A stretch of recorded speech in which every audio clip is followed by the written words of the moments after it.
আহলে সুন্নাত ওয়াল জামাতের আদর্শের পতাকাবাহী গণসংগঠন জামানার মুজাদ্দিদ আল্লামা ফুলতলি সাহেব কিবলা রহমতুল্লাহি আলাইহির হাতে গড়া গণসংগঠন বাংলাদেশ আঞ্জুমানে আল ইসলাহ এবং লক্ষণাবন্ধ এলাকাবাসীর যৌথ উদ্যোগে শামসুল উলামা আইনায়ে জামালে আহমদী উস্তাজুল মুহাদ্দিসিন রাইসুল কুররা ওয়াল মুফাসসিরিন সৈয়দুনা সানাদুনা আল্লামা ফুলতলি সাহেব কিবলা রহমতুল্লাহি আলাইহি এবং এলাকার মুর্দেগানের ইসালে সওয়াব উপলক্ষে আয়োজিত আজকের এই মুবারক মাহফিলের নেহায়ত কাবিলে ইহতেরাম সাহেবে সদর উপস্থিত উলামায়ে আহলে সুন্নাত হুফাজে কেরাম আইম্মায়ে মাসাজিদ শ্রদ্ধেয় মুরব্বিয়ান আমার প্রাণপ্রিয় যুবক বন্ধুরা সর্বস্তরের নবী প্রেমিক ওলি প্রেমিক বিরাদরানে ইসলাম বিরাদরানে আহলে সুন্নাত আল্লাহ পাকের শাহানশাহী দরবারে লাখো কোটি শুকরিয়া যে মহান মালিক মেহেরবানি করে আজকের এই মোবারক মাহফিলে হাজির হওয়ার তৌফিক এবং সুযোগ আমাদেরকে দিয়েছেন। আমরা সকলেই উচ্চ আওয়াজে বলি আলহামদুলিল্লাহ। হাজরিন, আজকের এই মোবারক মাহফিলের দাওয়াতি মেহমান ইতিমধ্যে অনেকেই তাদের মূল্যবান বয়ান পেশ করেছেন। মাহফিলের শেষ পর্যন্ত আরও বয়ান আমরা শুনব। আজকের মাহফিলে যতটুকু বয়ান হবে আল্লাহ পাক আমল করার তৌফিক আমাদের সকলকে যেন দান করেন, সবাই বলি আমিন। আমি সংক্ষিপ্ত সময় হাতে নিয়ে আপনাদের খেদমতে হাজির হয়েছি। যে আয়াতে কারিমা তিলাওয়াত করলাম, এই আয়াতে কারিমার আঙ্গিকে সামান্য কয়েকটি কথা বলেই শেষ করব ইনশাআল্লাহ। ওয়ামা তৌফিকি ইল্লা বিল্লাহ আলাইহি তাওয়াক্কালতু ওয়া ইলাইহি উনীব। হাজিরিন, আল্লাহ সুবহানাহু ওয়া তাআলা বিশিষ্ট একজনকে একসময় জানিয়ে দিয়েছেন, উখরুজ মিনহা ফাইন্নাকা রাজিম ওয়া ইন্না আলাইকাল লা'নাতা ইলা ইয়াউমিদ্দিন। তুমি জান্নাত থেকে বের হয়ে যাও। তিনি ছিলেন জান্নাতে, আল্লাহর পক্ষ থেকে বহিষ্কারাদেশ লাভ করলেন। তার কারণ কী ছিল? তার মূল যেই কারণ আল্লাহ পাক কোরআনে কারীমের মধ্যে জানিয়ে দিয়েছেন, আবা ওয়াস্তাকবারা, সে অহংকার পোষণ করে আল্লাহর হুকুম পালন করতে অস্বীকার করেছিল। আল্লাহর হুকুমের নাফরমানি করার মূল কারণ ছিল সে অহংকারী হয়ে গিয়েছিল। কি হয়ে গিয়েছিল? অহংকারী। যার মধ্যে বিন্দু পরিমাণ তিল পরিমাণ অহংকার থাকে, আল্লাহর নবী সাল্লাল্লাহু আলাইহি ওয়াসাল্লাম ইরশাদ করেছেন, লা ইয়াদখুলুল জান্নাতা মান কানা ফি কলবিহি মিসকালা হাববাতিন মিন কিবরিন। বিন্দু পরিমাণ অহংকার যেই ব্যক্তির অন্তরের মধ্যে থাকবে সেই বেহেশতে যাইতে পারবে না। হাজরিনে কেরাম, এই সেই অহংকারী যার জন্য আল্লাহ রাব্বুল আলামিন বহিষ্কার আদেশ জারি করলেন যে উখরুজ মিনহা, তুমি জান্নাত থেকে বের হয়ে যাও। এবং তার জন্যে এই ঘোষণাটাও দেওয়া হয়ে গেল, ফাইন্নাকা রাজিম, তুমি অভিশপ্ত বিতাড়িত, ওয়া ইন্না আলাইকাল লা'নাতা ইলা ইয়াউমিদ্দিন, কিয়ামত পর্যন্ত তোমার উপর লানত বর্ষিত হতে থাকবে। বিশিষ্ট জন, আমি আগে বলেছিলাম তার কারণ, উনি বিশিষ্ট শিক্ষক মানুষ, ফেরেশতাদের উস্তাদগিরি করেছেন কতদিন? প্রায় 6.5 লক্ষ বছর। 6.5 লক্ষ বছর ফেরেশতাদের উস্তাদগিরি করলেন। সেই বিশিষ্ট জনের জন্যেই আল্লাহ রাব্বুল আলামিনের পক্ষ থেকে এই ঘোষণা আসলো, উখরুজ মিনহা, তুমি জান্নাত থেকে বের হয়ে যাও। হাজিরিন, এই অভিশপ্ত জান্নাত থেকে বের হয়ে যাওয়ার পরে প্রতিজ্ঞা করেছে। প্রতিজ্ঞা কি করেছে?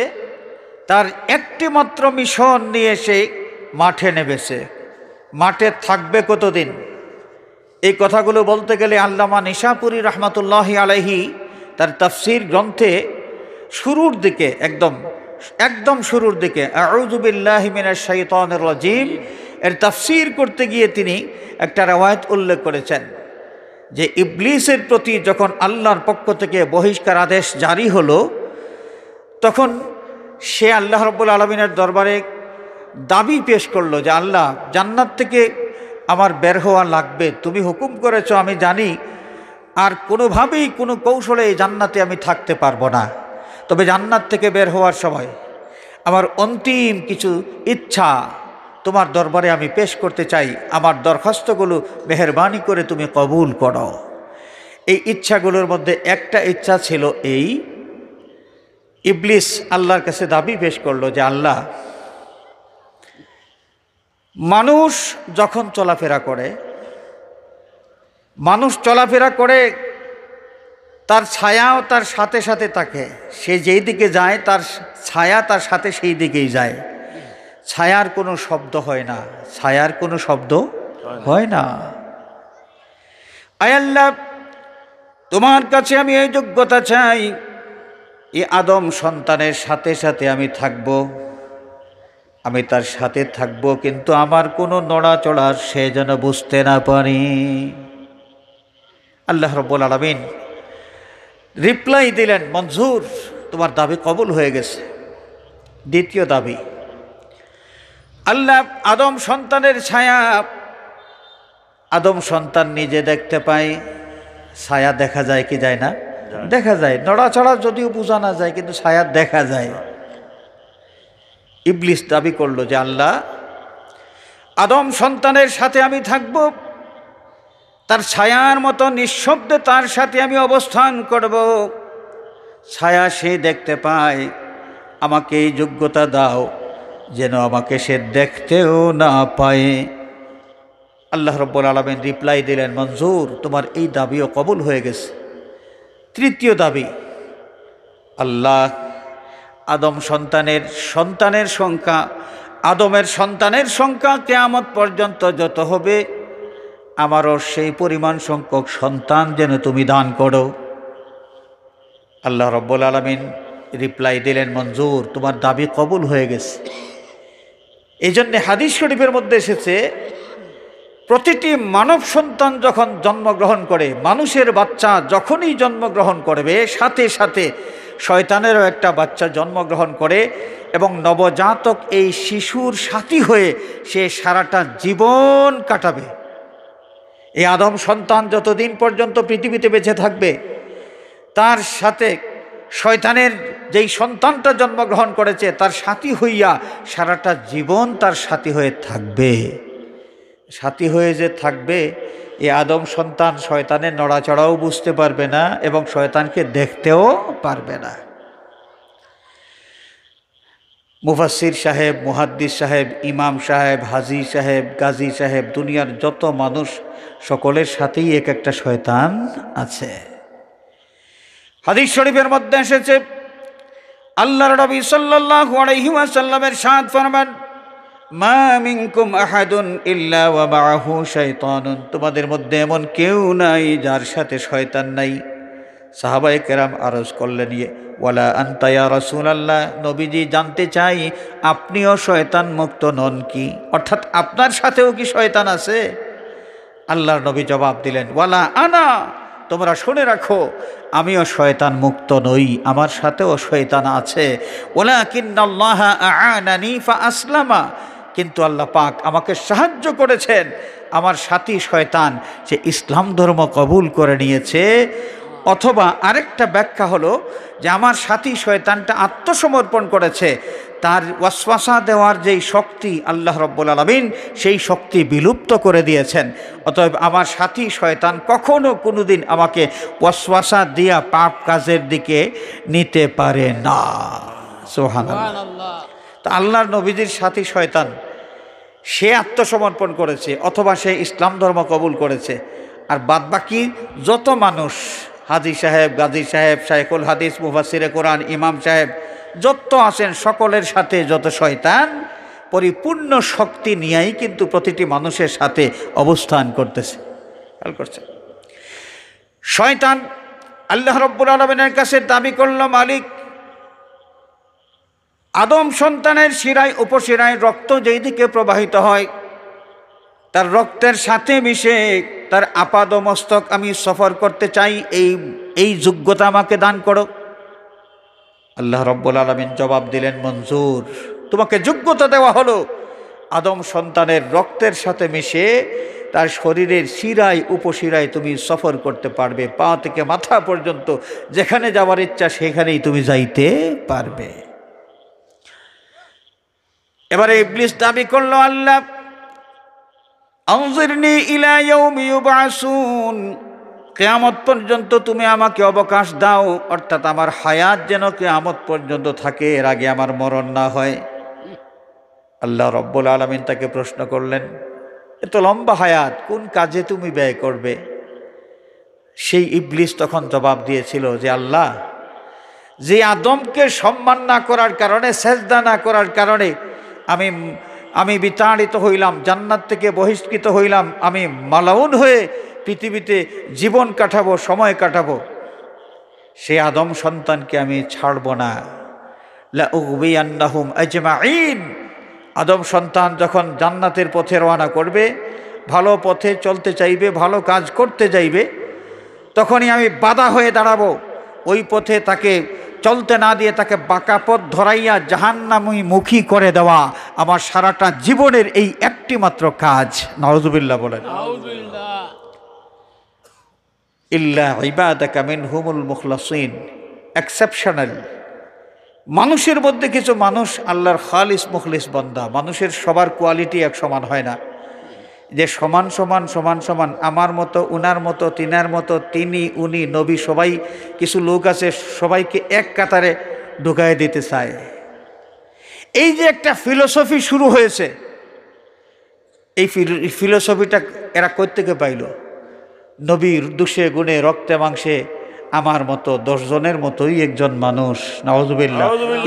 কিছু লোক এই ধরনের কথাবার্তা বলে, অর্থাৎ তাদের চোখে সব মানুষ এক সমান, গুণগত কোনো পার্থক্য নাই, সব মানুষ এক সমান। কিছু লোক আছে না, বলে তো, বলে কি বলে না?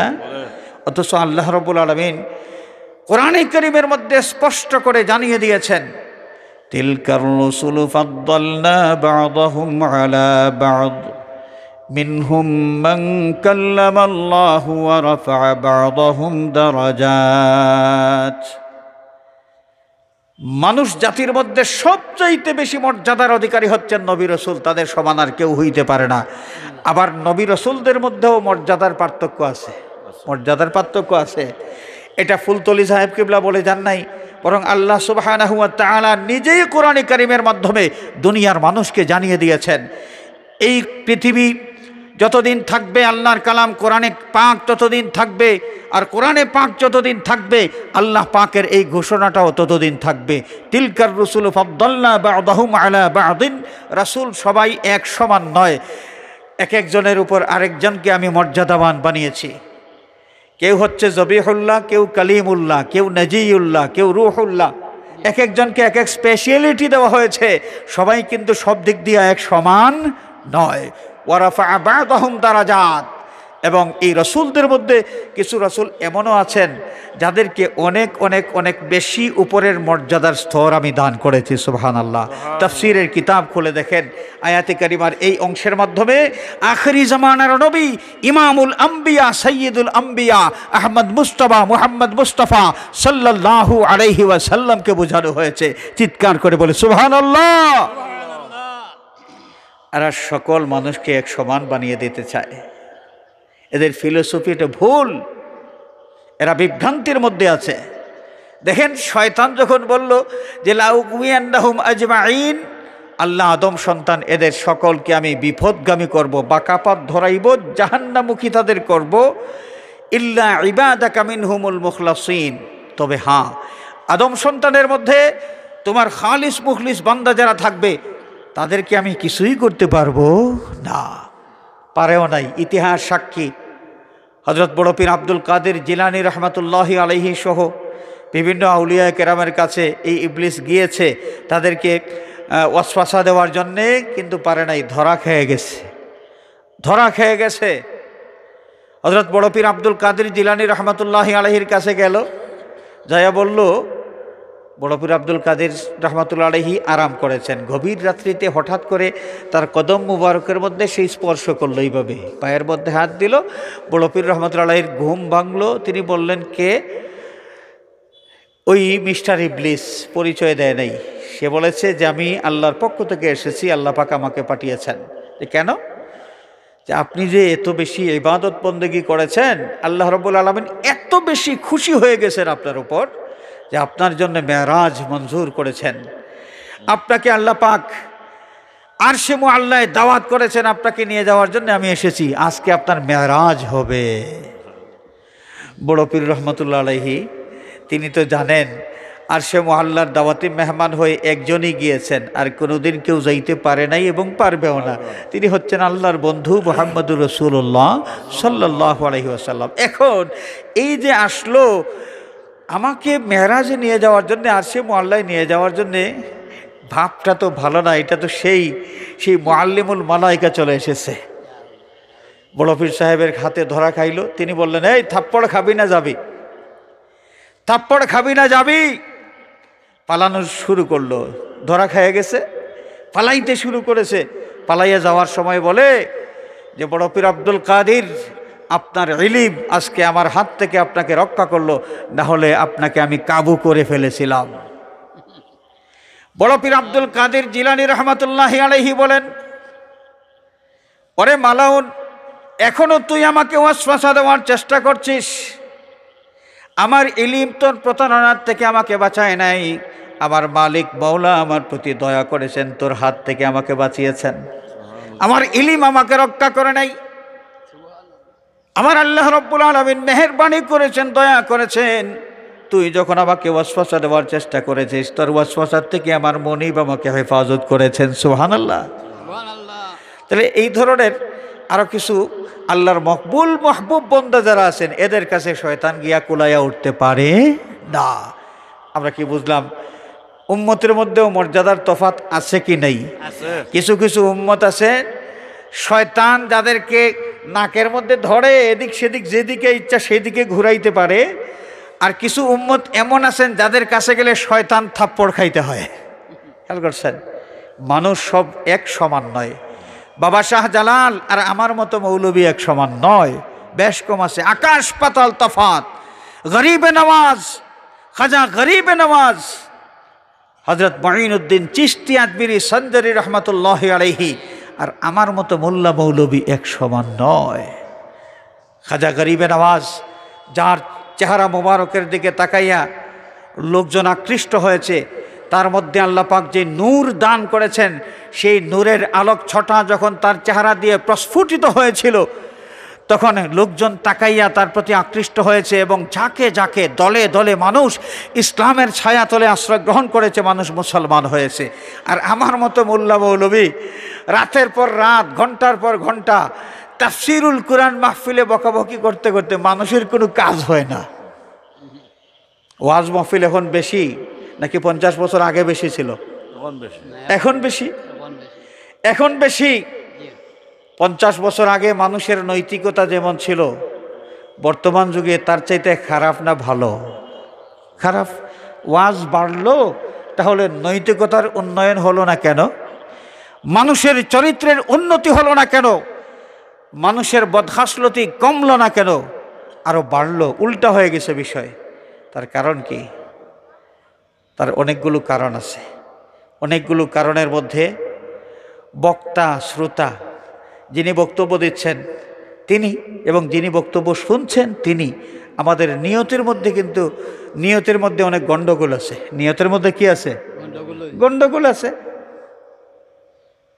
আমরা আয়োজক যারা, আমাদের প্যান্ডেল কত বড় হবে, কত বেশি গরু আমি জবাই করতে পারি। পাশের গ্রামের ওয়াজে লোকজন হয়েছিল যেই পরিমাণ, আমার লোকজন হবে 3 গুণ। তারা 3টা গরু জবাই দিয়েছেন, আমরা দিব 60টা।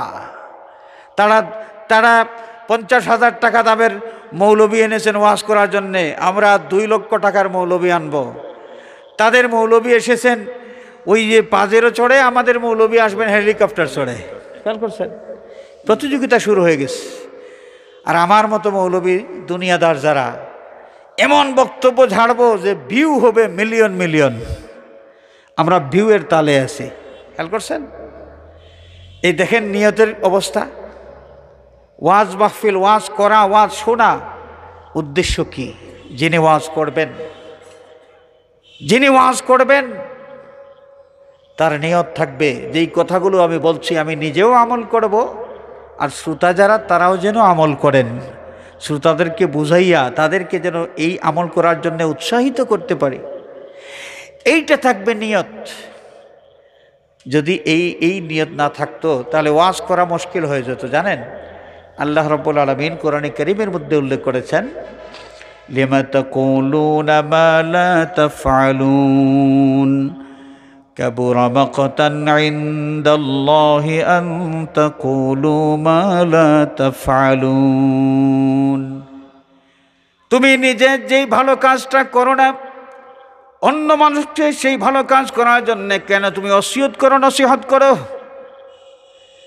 তুমি শুনে না করে বান্দা, কাবুরা মাকতান ইনদাল্লাহ আন তাকুলু মা লা তাফআলুন। তুমি নিজে যা করো না, তুমি তোমার নিজের মধ্যে যে আমলের, যেই বিষয়ের আমল নাই, যে নেক আমলটা তোমার মধ্যে নাই, এই নেক আমলের জন্য অন্য কোনো মানুষকে যদি তুমি উৎসাহিত করো, আদেশ দাও, অনুপ্রাণিত করো, তাহলে তোমার এই কাজটা আল্লাহর কাছে মস্ত বড় অপরাধ হিসাবে বিবেচ্য।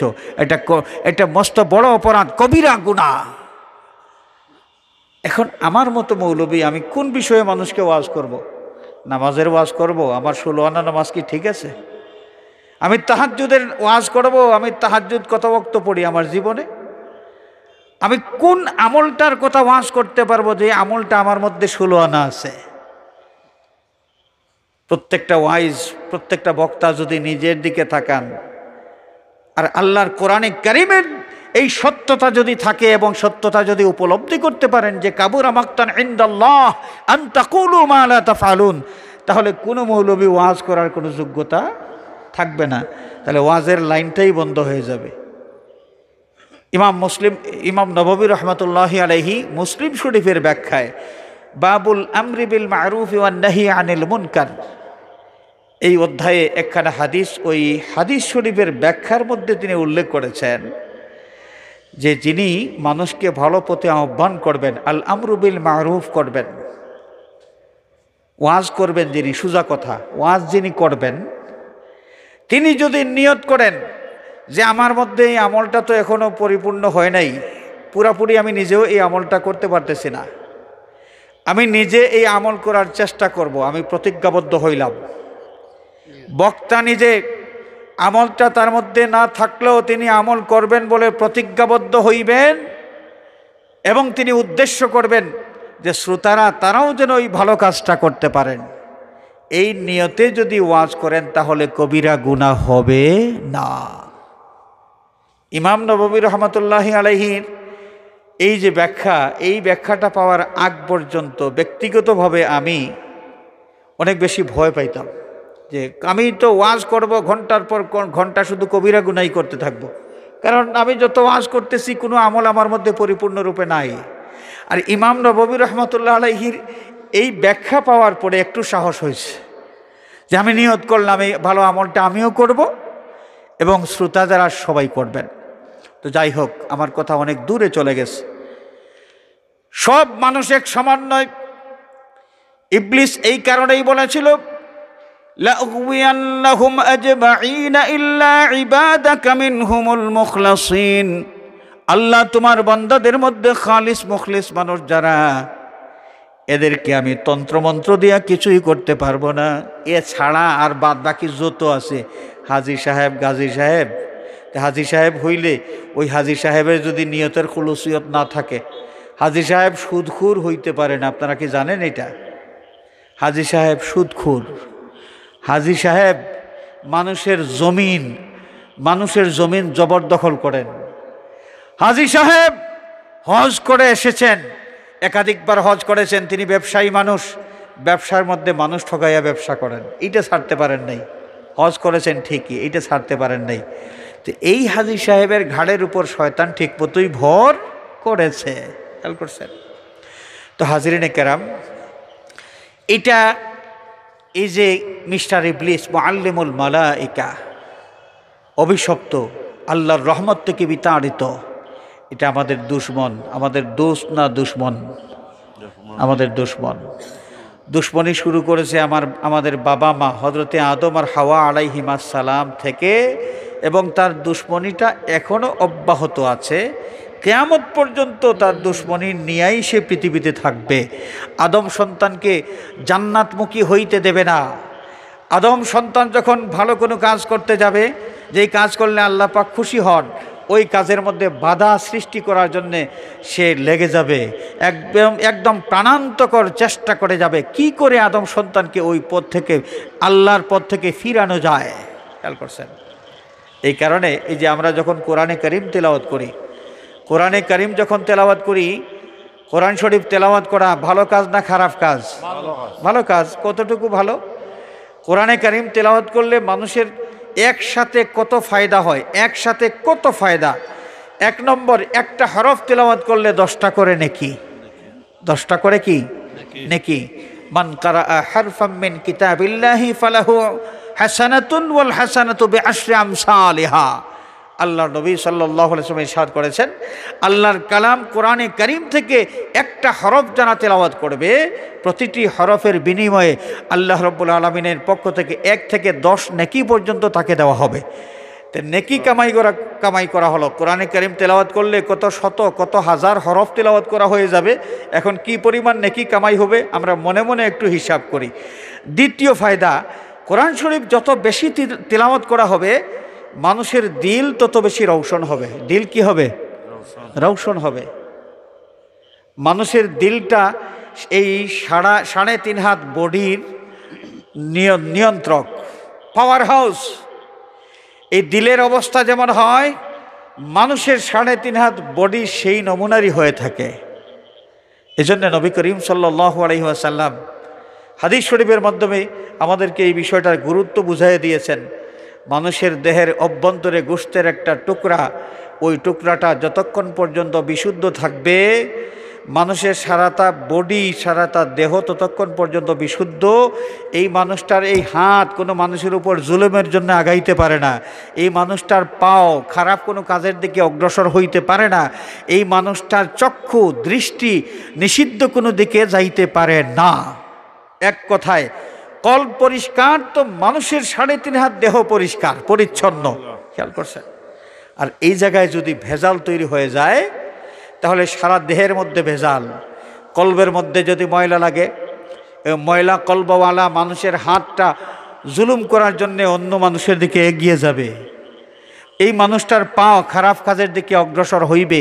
এই মানুষটার দৃষ্টি নিষিদ্ধ দিকে পতিত হইবে। এই মানুষটা থেকে অন্য মানুষের ক্ষতি হবে, অন্য মানুষের ইজ্জত লঙ্ঘিত হবে এই মানুষটার কারণে। অর্থাৎ 3.5 হাত বডি তখন নিয়ন্ত্রণহীন হয়ে যাবে। খেয়াল করছেন? এই কল পরিষ্কার রাখতে হলে ঔষধ আছে। কলবের মধ্যে ময়লা লাগে, এটা আমাদের নবীজি জানিয়ে দিয়েছেন। আল্লাহ নবী হাদিস শরীফের মাধ্যমে ঘোষণা করলেন, ইন্না হাযিহিল কুলুবা তাসদাউ কামা ইয়াসদাউল হাদিদু ইজা আসাবাহুল মা। লোহার মধ্যে পানি লাগলে যেভাবে লোহাতে মরিচা পড়ে যায়, ঠিক তেমনিভাবে আদম সন্তানের কলবের মধ্যে ময়লা জমে যায়। সাহাবায়ে কেরাম অবাক হয়ে গেলেন যে লোহার মধ্যে যদি ময়লা লাগে, মরিচা ধরে, সেই মরিচা পরিষ্কার করার যন্ত্র আছে।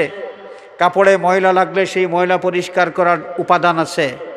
কাঠের মধ্যে ময়লা লাগলে কাঠ ঘষে পরিষ্কার করার শিরিষ আছে। কিন্তু কলবের মধ্যে যদি ময়লা লাগে, সেই ময়লা কি করে পরিষ্কার করতে হবে?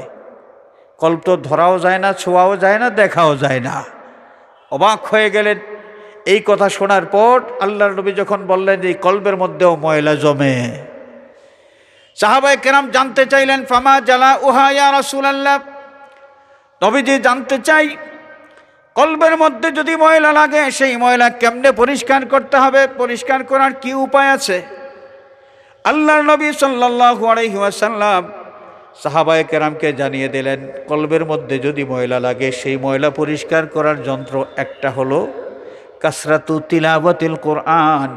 বেশি বেশি করে যদি কোরআনে কারীম তেলাওয়াত করা হয়, অন্তরের ময়লা পরিষ্কার হয়ে যায়। সুবহানাল্লাহ। সুবহানাল্লাহ। বর্তমান যুগে কোরআন কারীমের তেলাওয়াত বেশি না অনেক কমে গেছে? কোরআন শরীফের তেলাওয়াত আগে বাড়িঘর থেকে সকালবেলা ফজরের নামাজের পরে কোরআনে কারীমের তেলাওয়াতের আওয়াজ শোনা যাইতো। এখন কি আগের মতো শোনা যায় না? আমাদের বাড়িঘর থেকে কোরআনে কারীমের আওয়াজ এখন আর শোনা যায় না। মুসলমানের ঘর হিন্দি সিনেমার গান দখল করে নিয়েছে, বাংলা সিনেমার গান দখল করে নিয়েছে, ভারতীয় সিরিয়াল দখল করে নিয়েছে। এখন আর মুসলমানের ঘর থেকে আগের মতো আর কোরআনে কারীমের তেলাওয়াতের আওয়াজ শোনা যায় না। কোরআনে কারীমের সাথে সম্পর্ক আমরা বিচ্ছিন্ন করে দেওয়ার কারণে ক্ষতিটা আমাদেরই হবে। আমাদের কলবের মধ্যে যদি ময়লা থাকে, অশান্ত জীবন যাপন করব, সুস্থভাবে কোনো সিদ্ধান্ত নিতে পারবো না, আমরা সুন্দরভাবে জীবন যাপন করতে পারবো না। আমার নিজের সংসারের ব্যাপারে সিদ্ধান্ত নেওয়া আমার কঠিন হয়ে যাবে, কারণ আমার অশান্তি, অন্তরে ময়লা থাকলে একটা মানুষ অশান্ত থাকে। তো অশান্ত থাকলে সঠিকভাবে কোনো সিদ্ধান্ত নেওয়া যায় না। অন্তর যদি পরিষ্কার না থাকে, মানুষ তার মনুষ্যত্বের গুণ হারাইতে থাকে। তো অশান্তি, ক্ষতি, এটা পরিবার থেকে একদম সমাজ পর্যন্ত ব্যাড এফেক্টেড একটা সমাজ হয়ে যায়। আমাদের এই অবস্থা থেকে উত্তরণের জন্য আমাদের সচেতন হওয়া দরকার। কোরআনে কারীমের প্রতি আমাদের যে মহব্বত, এই মহব্বতটা আবার ঝালাই করে নিতে হবে, মহব্বত বাড়াইতে হবে, তেলাওয়াত বাড়াইতে হবে। তেলাওয়াত যত বেশি হবে আমাদের অন্তর তত বেশি পরিষ্কার হবে। সুবহানাল্লাহ।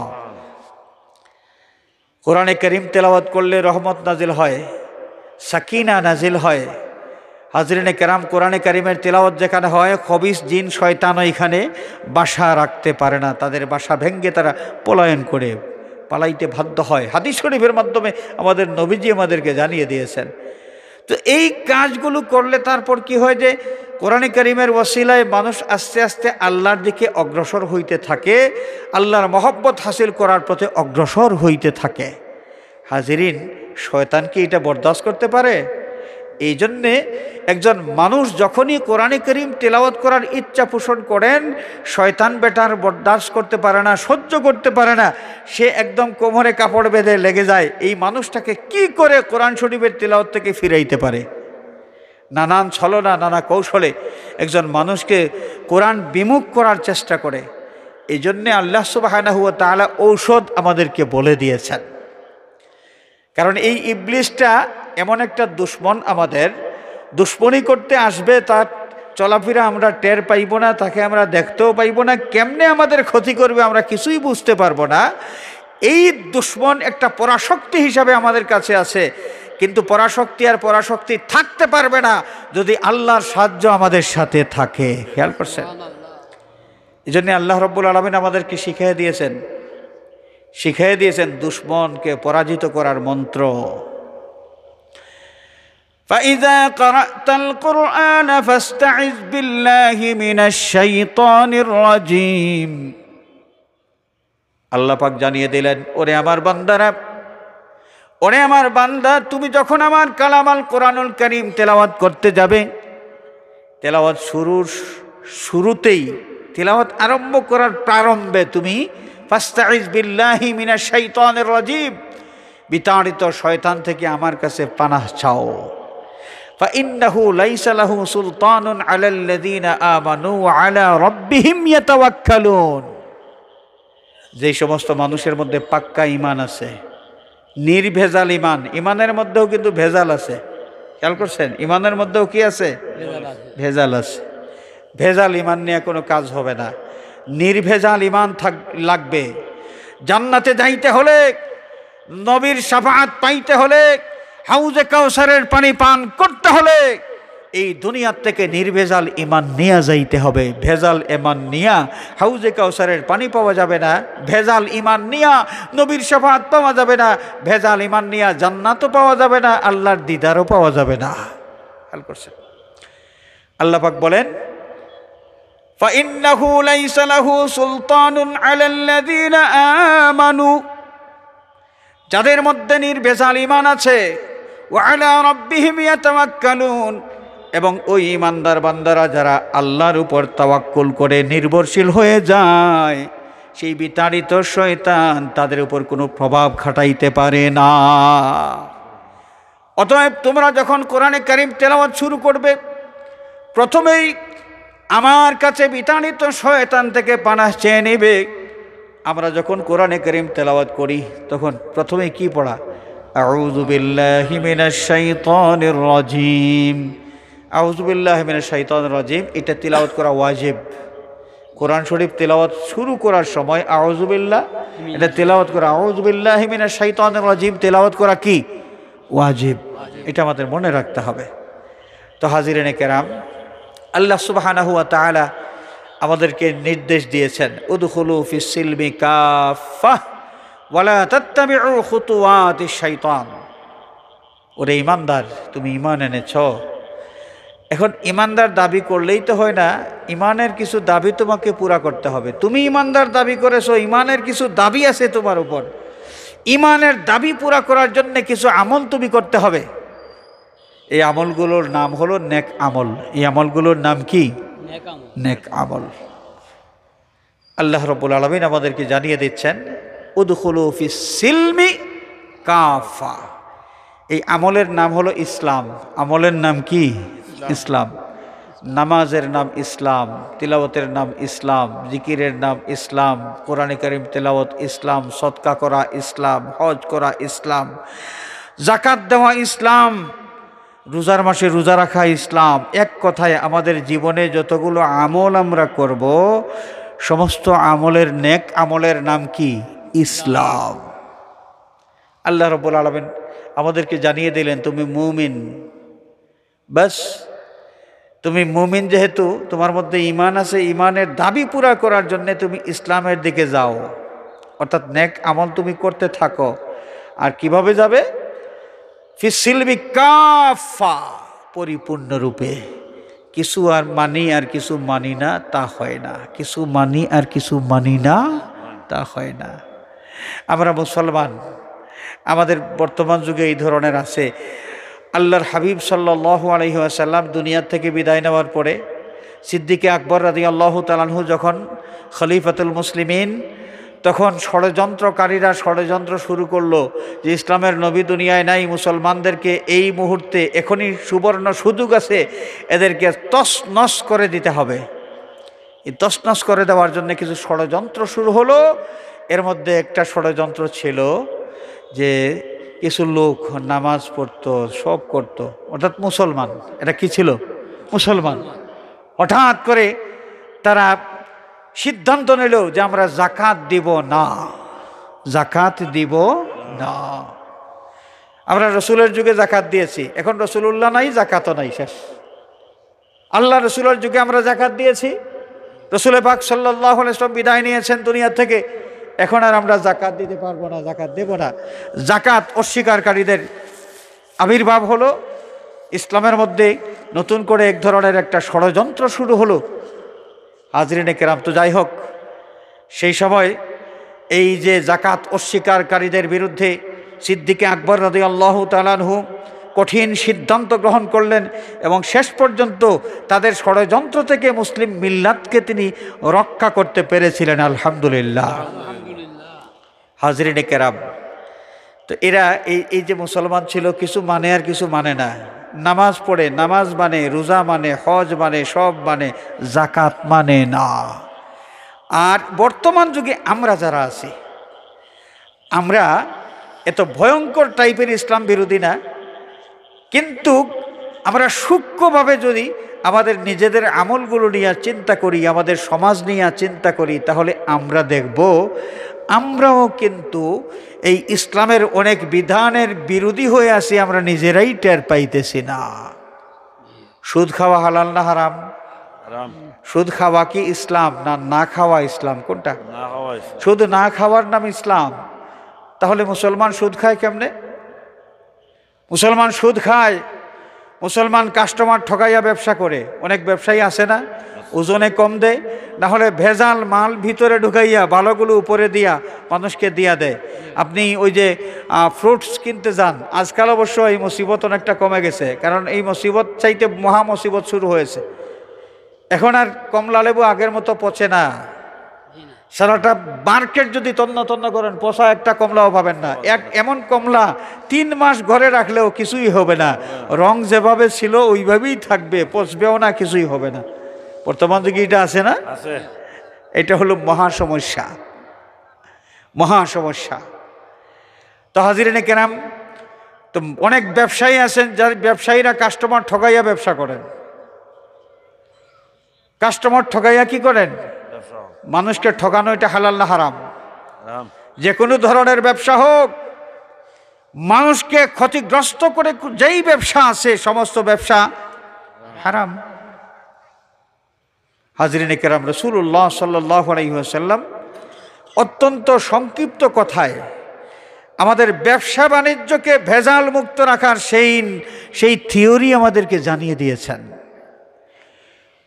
কুল্লু বাইইন ফিহি গরারুন ফাহুয়া হারামুন, মুসলিম শরীফের হাদিস। মুসলিম শরীফ কিতাবুল বুয়ু। আল্লাহর নবী ইরশাদ ফরমান, কুল্লু বাইইন ফিহি গরারুন ফাহুয়া হারামুন, যে ব্যবসার মধ্যে ভেজাল আছে, ভেজালওয়ালা যত ব্যবসা, মানুষকে ঠগাইয়া প্রতারণার ভিত্তিতে যত ব্যবসা করা হয়, সমস্ত ব্যবসাগুলো হারাম। সমস্ত ব্যবসা কি? হারাম। এই যে কিছুদিন আগে আমাদের বাংলাদেশে এক ধরনের ব্যবসার দৌরাত্ম্য ছিল, MLM, multi level marketing. Multilevel marketing, multilevel marketing এর মধ্যে ধোঁকাবাজি, একদম চরম ধোঁকাবাজি। মাল্টিলেভেল মার্কেটিং থেকে অফার আমার কাছেও আসছিল। আমি তাদের কাছে কিছু প্রশ্ন করেছিলাম। যারা আমার কাছে এসেছিল, যে ফিল্ড ওয়ার্কার যারা ছিল, এরা আমার প্রশ্নের উত্তর দিতে পারে নাই, আমার কাছ থেকে সময় নিয়েছিল যে আমাদের যে বোর্ড আছে, বোর্ডের যে বড় বড় যে পণ্ডিত আছেন, পণ্ডিতদের কাছ থেকে আমরা আপনার প্রশ্নের উত্তর জেনে নিয়ে আসবো। আমি বললাম ঠিক আছে, জেনে নিয়ে আসো যাও। তাদের কাছ থেকে আমি উত্তর পাইলাম না। আমার কাছে প্রস্তাব নিয়ে এসেছিল আমি টাকা ইনভেস্ট করব। ঠিক আছে, করলাম। তো টাকা ইনভেস্ট করলে কি লাভ হবে? যে আপনি 1000 টাকা ইনভেস্ট করবেন আর লাখ লাখ টাকা আপনি লাভ করবেন। তা আমার মাথার মধ্যে প্রথমেই একটা প্রশ্ন আসলো, যেই সমাজে মানুষ না খাইয়া মরে, আরেকটা লোক এইদিকে তাকাইয়াও তাকায় না, দেখেও না দেখার ভান করে, এই সমাজে এখনো কি এমন লোক আছে যে আমাকে সে লাখপতি বানানোর জন্য মাথা কামাইতেছে? আমার দরদি এমন কে আছে? প্রথম প্রশ্ন আমার এই। আমি টাকা ইনভেস্ট করব, ঘরে বসে বসে আমি লাখ লাখ টাকা কামাই করব, আমি লাভ করব। এদের এমন কি মাথা ব্যথা লাগলো আমাকে ধনী বানানোর, আমাকে মিলিয়নার বিলিয়নার বানানোর জন্যে? এরা এত উৎসাহী, এরা কারা? তা আমি তাদের কাছ থেকে জানতে চাইলাম যে এটা কীভাবে। তারা বলল যে আমরা কাঁচা স্বর্ণ খরিদ করব, আপনার টাকা এবং আরও লোকজন যারা আমাদের সাথে একত্রিত হবে, আমাদের ওই ফান্ডে ইনভেস্ট করবে, আমাদের সদস্য হবে, সকলের টাকা মিলাইয়ে আমরা কাঁচা সোনা খরিদ করব। এই কাঁচা সোনা খরিদ করে ওই স্বর্ণ পাকাইয়া তারপরে বাজারজাত আমরা করব। আমি তাদেরকে প্রশ্ন করলাম, কাঁচা স্বর্ণ খরিদ করা হবে কোন বাজার থেকে, এবং এই কাঁচা সোনা পাকানো হবে যেই ফ্যাক্টরিতে, ফ্যাক্টরিটা কোন জায়গায়? এই তো বেটারা আটকে গেছে, ফ্যাক্টরির নাম আর বলতে পারে না। কোন ফ্যাক্টরিতে আমার কাঁচা সোনা পাকাইয়া ওটা বিক্রি করে আমাকে লাখপতি বানাবে, সেই ফ্যাক্টরির নামটা আর বলতে পারলো না। তার মানে কি? ধোঁকাবাজি। আরও কিছু প্রজেক্ট আসছিল যে মানে আপনি 5000 টাকা দেবেন, আপনাকে কতটা গাছের মালিক বানিয়ে দেবে, কতটা গাছের মালিক বানিয়ে দেবে। তা আমি বললাম যে এই গাছগুলো কোন জায়গায়? যে গাছের মালিকানা আমার হবে, আমার টাকায় গাছের চারা লাগানো হবে, এবং এই গাছের চারা পরিচর্যা করে গাছ যখন বড় হবে তখন আমার মালিকানার এই গাছগুলো এখান থেকে আমাকে ফায়দা দেওয়া হবে, এই গাছের মালিকানা আমার হয়ে যাবে। গাছগুলো কোথায়? গাছের কোনো সন্ধান আর পাওয়া গেল না, কেউ গাছের সন্ধান দিতে পারে নাই। এইগুলো হলো ধোঁকাবাজি। ধোঁকাবাজি এগুলো হচ্ছে যুগ, এক ধরনের যুগ যেগুলো নিরীহ মানুষকে শোষণ করে যাদের যত অর্থবিত্ত আছে সব শোষণ করে নিয়ে যাওয়ার জন্যে এই যে প্রতারণার ফাঁদ পেতেছে এই বাংলাদেশ থেকে অনেক মানুষের অনেক টাকা যারা ক্ষতিগ্রস্ত হয়েছেন 10 লক্ষ 20 লক্ষ 30 লক্ষ 50 লক্ষ টাকা এক একটা লোকের। এবং ওই সমস্ত লোক এরা যে নিজে কোটিপতি 5 লাখ টাকার ধরা খাইলে যে তার কিছুই যাবে আসবে এমন নয়। এরা হচ্ছে সমাজের রুট লেভেলের মানুষ। ওই সে মনে করতেছে আমার জীবনের পুঁজি হইল 5 লাখ, ওই 5 লাখ টাকা দেই, 5 লাখ থেকে আমার 25 লাখ টাকা আসবে। 25 লাখ টাকা তো নাই, এই 5 লাখ টাকাও আর নাই। এই ধরনের যত প্রতারণা আছে, প্রতারণার ভিত্তিতে যত ব্যবসা আছে, ব্যবসার নামে যত এই ভাওতাবাজি, প্রতারণা, ঠকবাজি, এই সবগুলোর শেকড় উপড়ে দিয়েছে নবীজির একটা হাদিস শরীফের সামান্য কয়েকটি কথার একটা নীতি। সেটা হলো কুল্লু বাইইন ফিহি গারারুন ফাহুয়া হারামুন। যত ব্যবসার মধ্যে ধোঁকাবাজি আছে সমস্ত ব্যবসা হলো হারাম। সুতরাং মানুষ, বিশেষ করে মুসলমান, যেই দিকে হারাম আছে ওই দিকে তুমি যাইতে পারো না। আমরা দুনিয়ার জন্য এত পাগল হয়ে যাই। আমার সামনে যখন দুনিয়ার লোভ আসে তখন এইটা হালাল না হারাম এটা চিন্তা করার সময় আমার থাকে না। চিন্তা আমি করার দরকার মনে করি না, আমি ইনভেস্ট করি, শেষ পর্যন্ত ধরা খাই। আল্লাহর নবীর হাদিস শরীফ এইটা যদি ঠিকমতো বুঝতে পারতাম, এর উপর আমরা আমল করতে পারতাম, আমাদের জীবনে বাস্তবায়িত করতে পারতাম, তাহলে হায় হায় কমিটির সদস্য হওয়ার কোনো দরকার আমাদের হইতো না। খেয়াল করছেন তো হাজিরিনে কেরাম, আমাদের আল্লাহ রব্বুল আলামিন আমাদেরকে নির্দেশ দিয়েছেন প্রথমে উদখুলু ফিস সিলমি কাফা, ইসলামে তুমি দাখিল হও, প্রবেশ করো পরিপূর্ণরূপে। তুমি নামাজ পড়বে আবার মিথ্যা কথা বলবে এমন যেন না হয়। তুমি নামাজি হবে আবার মানুষকে গালিগালাজ করবে এমন যেন না হয়। তুমি নামাজ পড়বে আবার মানুষের উপর জুলুম করবে এমন যেন না হয়। ইসলাম পরিপূর্ণরূপে তুমি মেনে চলো। ওয়ালা তাত্তাবিউ খুতুওয়াতিশ শাইতান, এবং শয়তানের পদাঙ্ক তোমরা অনুসরণ করবে না। তো হাজিরিনে কেরাম, এশার ওয়াক্ত প্রায় হয়ে গেছে, আমি আর আলোচনা দীর্ঘায়িত করব না, আমি এখানেই শেষ করতে চাই। আল্লাহ রাব্বুল আলামিন আমাদের চিরশত্রু যেই শয়তান আমাদের চির দুশ্মন কিনা বলেন? চিরশত্রু। আলাম আহাদ ইলাইকুম ইয়া বানি আদম আল্লা তা'বুদুশ শাইতান ইন্নাহু লাকুম আদুউম মুবিন। এই দুনিয়ার জীবনে যদি আমরা পথভ্রান্ত হয়ে জীবনযাপন করি, কিয়ামতের দিন আমরা আমাদের বদকারির কারণে জাহান্নামী হয়ে যাব। আল্লাহ রব্বুল আলামিন সেই দিন ডাক দিয়ে বলবেন, ওরে বান্দা, এই পৃথিবীতে বারবার তোমাকে সতর্ক করে দেওয়া হয়েছে, তোমার কাছ থেকে আমি অঙ্গীকার নিয়েছি, ইয়া বানি আদম, ওরে আদম সন্তান, লা তা'বুদুশ শাইতান, তুমি শয়তানের ইবাদত করো না, শয়তানের অনুসরণ করবে না। কারণ এই শয়তানটা কে? শয়তান তোমার জন্য হিতাকাঙ্ক্ষী নয়, তোমার কোনো বন্ধু নয়। এই শয়তানটা হলো ইন্নাহু লাকুম আদুউম মুবিন, তোমার স্পষ্ট দুশমন। এই তো ঘোষণা দিয়েছে, তো গোপন কোনো বিষয় তো নয়। এই শয়তান তো ঘোষণা দিয়েছে। আল্লাহ যখন জিজ্ঞেস করলেন কিয়ামত পর্যন্ত হায়াত চাও, কি করবে এত লম্বা জীবনে? সেই বলেছিল লা উগবিয়ান্নাহুম আজমাইন, আদম সন্তানকে বিভ্রান্ত করব, এটাই হচ্ছে আমার কাজ। কিয়ামত পর্যন্ত এই মিশন নিয়েই আমি থাকব। এটা তো গোপন বিষয় নয়, এটা তো পরিষ্কার। আল্লাহ রাব্বুল আলামিন কিয়ামতের দিন আমাদেরকে বলবেন কি, আমি কি ওয়াদা নেই তোমাদের কাছ থেকে? এই ওয়াদা কি আমি নেই যে তোমরা শয়তানের ইবাদত করবে না, শয়তানের অনুসরণ করবে না? কেন করেছ? এই দেখো, শয়তানের অনুসরণ করার প্রতিফল আজকে ভোগ করো। ওই জাহান্নামের আগুন দাউ দাউ করে জ্বলতেছে, ওই জায়গাটাই হলো তোমার ঠিকানা। নাউজুবিল্লাহ বলেন। আল্লাহ রাব্বুল আলামিন চিরশত্রু শয়তান থেকে আমাদেরকে যেন হেফাজত করেন, সবাই বলি আমিন।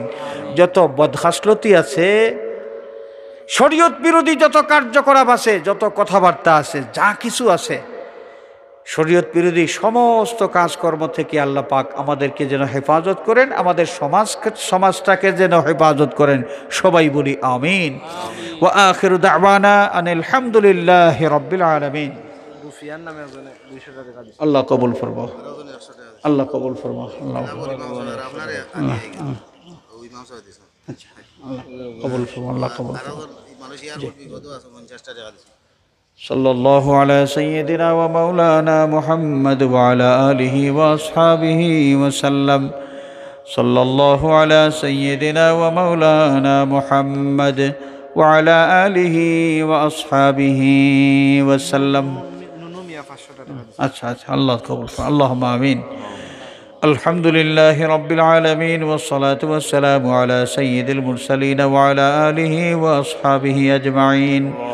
اللهم اغفر لنا ولوالدينا وارحمهما كما ربياني صغيرا.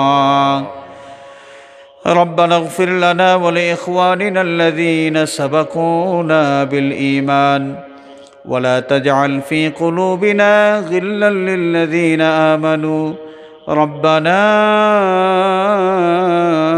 إنك رؤوف رحيم.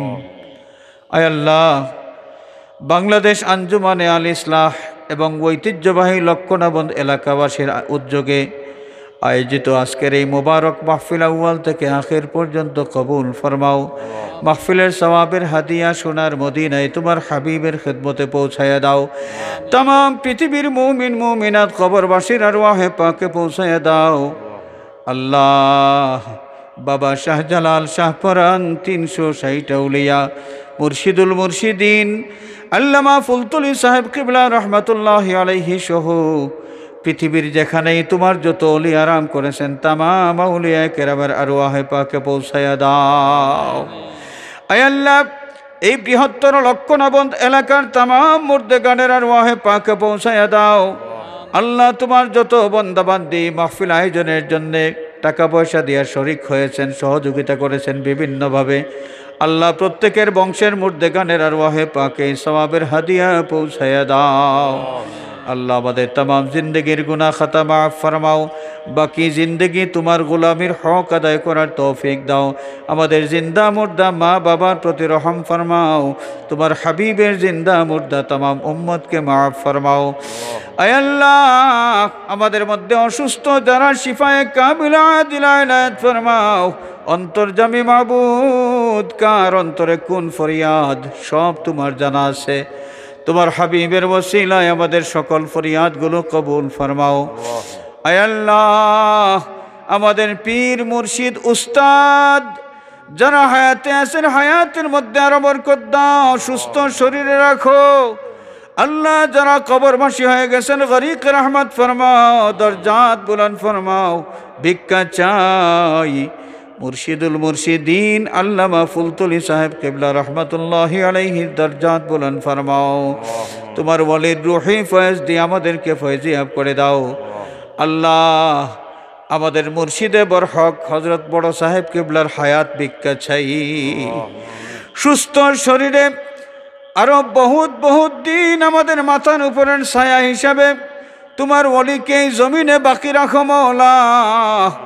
আয় আল্লাহ, আমাদের জান মাল ইজ্জত तमाम তোমার হাওয়ালা করলাম। দুনিয়ার মজলুম মুসলমানের প্রতি দয়ার নজর ফরমাও। বাংলাদেশের উপর রহমতের নজর ফরমাও।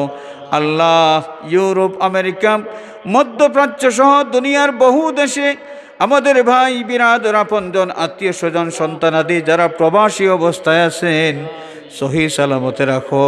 তোমার রহমতের ছায়ার নিচে রেখে হালাল রুজির তৌফিক দাও। রুজির মধ্যে খয়রা বরকত এনায়েত ফরমাও। ও ফাওয়িদু আমরি ইলাল্লাহ ইন্নাল্লাহা বাসীরুম বিল ইবাদ। بفضل سبحان ربك رب العزة عما يصفون وسلام على المرسلين والحمد لله رب العالمين آمين آمين آمين.